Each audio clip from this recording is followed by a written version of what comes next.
Green's performance. Draymond got into it with Rajon Rondo late in the first half. Then at halftime, Barkley said about Draymond, quote, "I want to punch him in the face so bad." After the game, Draymond responded. Let's take a listen. I think a lot of guys talk on TV, stand behind a microphone and a TV screen. Fact of the matter is, if you feel that strongly about something, he's seen me a million times. If he feel that strongly about it, then punch me in my face when you see me. If you're not going to punch me in my face when you see me, then shut up. It's no different than somebody sitting behind a computer screen tweeting, "I'll knock you out," and you never see him in life. Well, he's seen me a bunch of times, and he'll see me again this year. Punch me in the face when you see me, or if not, no one cares what you would have done. You old, and it is what it is. So if you ain't going to punch me when you see me, then stop talking about it. Period. Drop the mic. Shannon, whose side are you on, Draymond's or Barkley's? Draymond. Absolutely, 1,000% on Draymond Green's side. Skip, I'm not trained in journalism. I don't have a journalism degree. I didn't have a degree in public policy. But the one thing that I know is that I'll report a story, I'll talk about a story, but I won't become a part of the story. You know the ground rules. Yes. Yeah. Charles Barkley allowed himself to become a part of the story. Yeah. Now, he said, if Charles would have said, back in my time, Draymond doing all this talking, I'd have put a hard foul on him. You're talking about it in the context of a ball game, doing a normal basketball play. But to say someone should punch the man, which is not a basketball play, and then to take it a step further says, "I want to punch him in the face." That's over the line. Yeah. And Charles knows better than this. Charles has gotten too old. He's not going to punch anybody. Because if he wanted to punch somebody, there are ample times he could have punched Charles Oakley. Hey, as a matter of fact, he can go punch Oak right now. If he want Oak number, I give it to him, and he can go punch Oak. And I tell you, Oak will show up wherever he wants to show up at, and he can punch it. And Oak will punch back. First of all, he ain't gonna punch Oak. Yeah, First of all, and nobody wants those problems. No. First of all, he don't even want to be in a room with Oak.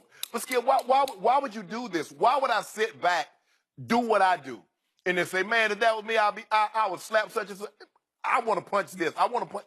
Why? I get it. That's what they do, and they do a very good job on TNT. It's raw. They give it to you unfiltered. But Charles stepped across the line on this. He didn't walk up to the line. He stepped over because he made it personal. He says, "I." Not in the context of a basketball play giving him a hard foul. He wants to take it to the streets, and I want to punch him in the face. Charles, let that go, man. You're big. You're too big for this. I get the point. I get what you're trying to say, that Draymond runs up in everybody's face. He's always getting intertwined. He's tangling, mixing up with everybody. If someone were to hard foul him or something, it would go away. But to take it to the step where someone should punch him in the face, or I want to punch him in the face, it's the I that I have a problem with. So I do agree with one thing you just said. Inside the NBA isn't just a good show. It's a great show. Yes. And they have great chemistry. Yes. And I watched the whole thing late last night.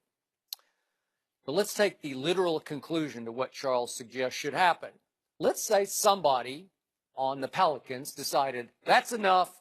I'm gonna deck him. Right. And he punches Draymond in the face and just cold cocks him. What would happen to said player? Oh, he's going to be gone at least 30 games. Okay, he's going to be gone for the rest of the playoffs and a good bit of next year. Absolutely. Half of next year. I don't know. Ron Artest, once upon a bad time, went up in the stands, as we know, the malice at the Palace. Yes. And he went after a fan, but he wound up being suspended for 86 games. And the current commissioner is not that commissioner, but I'm pretty sure he would come down real hard on this. Even Steven Jackson got suspended for about 30-plus games. Jermaine O'Neal. Oh, you got that right. So, who is Draymond? He's an instigator. Yeah. He's mostly a talker. Rodman-esque. Yeah. Somewhat Rodman-esque. He's probably a little more sly than Dennis. Yes. And what he is to me is a more subtle and skilled and talented Lance Stevenson. Yes. He's got some Lance in him, except he's just a better player. Right. Obviously, he's a triple-double waiting to happen. He's more subtle to what he does. He's more pointed. He's more whisper in your ear. He's just trying to distract you from what you do. Right. Is he a cheap shot artist? I think not. I don't see him cheap shot. You want to talk about the ultimate cheap shot artist? It's that Zaza cheap shot on his bench, right? That guy's a cheap shot artist. Well, that's the only reason he's in the league. But you remember, Skip, Draymond for about 3 years thought he was a Rockette. So every time he shot a jumper, he was kicking people. Yeah, he was. I'll give you that. but I still don't think of him as a dirty No, player. no, I just don't. He plays the game You know, hard. Chris Paul can go borderline gray area where I'm thinking, God, that looks a little dirty to me. That looks like a low blow to me. Not that Draymond didn't go low blow before, but in the end, look, Charles, let's just do it this way. Charles at age 28, which is Draymond right now, if they met, so to speak, this is hypothetical. I'm not trying to suggest that they should or would, but if they met, I think Charles would whip Draymond if they were both 28 years of age. Right. Because Charles was not that he was mentally tough, but I think he was a physically tough guy, and he went about 6'5"-ish, 250-ish, maybe. Probably 6'4"-ish. Yeah, maybe 6'4"-ish, somewhere around that. Yeah. Draymond's 6'7"-ish, maybe 2-3 inches taller. Yeah. But the point is, to Joy's point, I'm not suggesting I want that to happen. But this is Charles. This is just vintage Charles because he is knee-jerk emotional. He's just going to spill. And if I may slightly personalize this, Charles has said about me many times on national TV, I would like to kill him. Yeah. The word is kill, the operative word, K-I-L-L. So many times we have asked Charles to come sit right here and explain to me face to face why he would like to kill me. And of course, I'm going to respond to whatever he says. And Charles has, through his network, declined every time. So I'm still open. I'm like Draymond in my own way. I'm saying I'm here. I don't want to, I don't want you to punch me in the face. I'm not going to punch you in the face, but I'd like to talk about it. And he hasn't accepted the invitation, which remains open. Man, ain't all that talking, man. I ain't got time for all that talk, all that tongue wrestling. I ain't about all that. And people that talking about wait a second, you were only the greatest trash talker yeah, in the history of pro football. I was talking about getting the guys hit. I wasn't talking about fighting.